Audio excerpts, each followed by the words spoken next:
Tony, what does Michael Conforto's Mets future hinge on with free agency upcoming?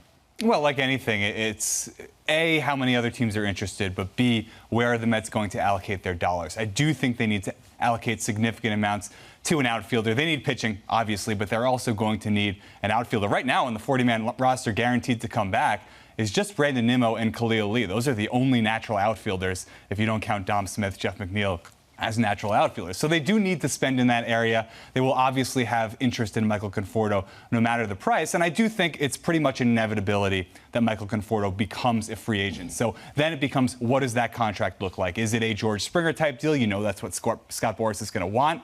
Can you get him on more of a pillow year deal, whether it's a 1-year deal or a 2 or 3 year deal with an opt-out, something like that? We'll see what those things look like over time. But I can tell you this. Michael Conforto is not going to take too much of a ding on that contract because of what happened in the first part of this season. I think teams are going to look much more at the greater picture. The greater picture is that he has been a very significant and successful and consistent player for most of his 6.5 years here in New York. And I do think he's going to find something pretty significant out there in free agency. How high are the Mets willing to go for a guy who, by the way, off the field, they really like as well as on. So, Jim, do you agree with Tony that teams are not going to look just at his 2021 season and they'll pay him for the total picture? Well, they're going to try to knock down the price. Of course, that's what they'll do. Scott Boras, though, is representing him. He's, going to try to extract every last dollar like he always does with his guys. And I think there could be a little bit of an overpricing situation with him, but usually the market shapes around it pretty quickly for guys that are good, like Conforto, that play both offensively and defensively. And the free agent market, I've said this before, there's not a ton of left-handed hitters out there, and a lot of teams want balance.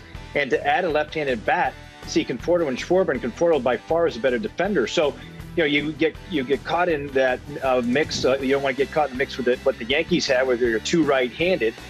So adding a piece like Conforto becomes important for teams. And I think that's where the bidding price comes higher. I agree there, too, Tony, about the Springer number of 150. Is it below or above that?